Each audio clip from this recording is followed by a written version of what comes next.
क्या सच में आपकी समस्या सबसे बड़ी है? क्या आप दूसरों का दर्द समझते हैं या सिर्फ अपना? इस कहानी के बाद आपकी सोच बदल सकती है। बहुत समय पहले की बात है। एक महाज्ञानी पंडित हिमालय की ऊंची पहाड़ियों में रहते थे। उन्होंने संसार की भीड़भाड़ से दूर होकर एकांत में ईश्वर भक्ति करने का निर्णय लिया था।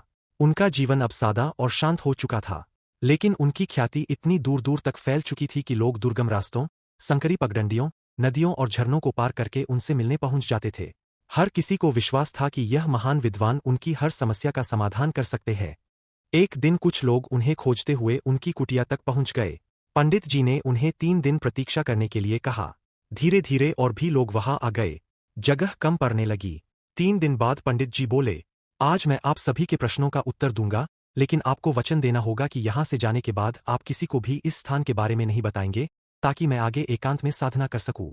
सभी ने सहमति जताई। जैसे ही पंडित जी ने कहा, अपनी अपनी समस्याएं बताइए।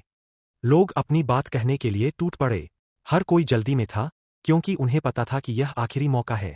कुछ ही समय में वहां का माहौल शोर शराबे से भर गया, जैसे मछली बाजार। पंडित जी ने ऊंची आवाज में कहा, कृपया शांत हो जाइए। आप सब अपनी समस्या एक पर्ची पर लिखकर मुझे दें। सभी ने अपनी अपनी समस्याएं लिखकर पंडित जी को दे दीं।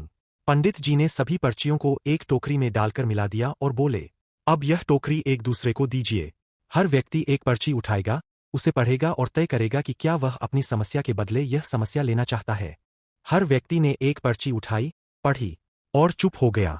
किसी की बीमारी, किसी की गरीबी, किसी का अकेलापन, किसी का दुख। हर पर्ची में किसी न किसी का गहरा दर्द लिखा था। कुछ देर बाद सभी ने पर्चियां पढ़ लीं, लेकिन कोई भी अपनी समस्या बदलने को तैयार नहीं हुआ।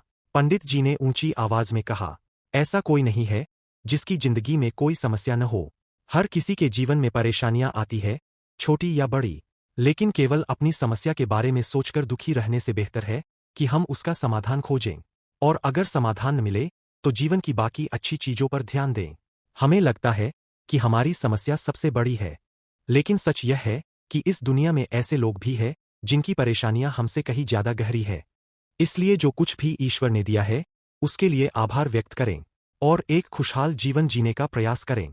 अब सभी को समझ आ गया। हर व्यक्ति यही सोच रहा था, मेरी समस्या जितनी भी है, दूसरों की समस्या उससे कहीं ज्यादा बड़ी है।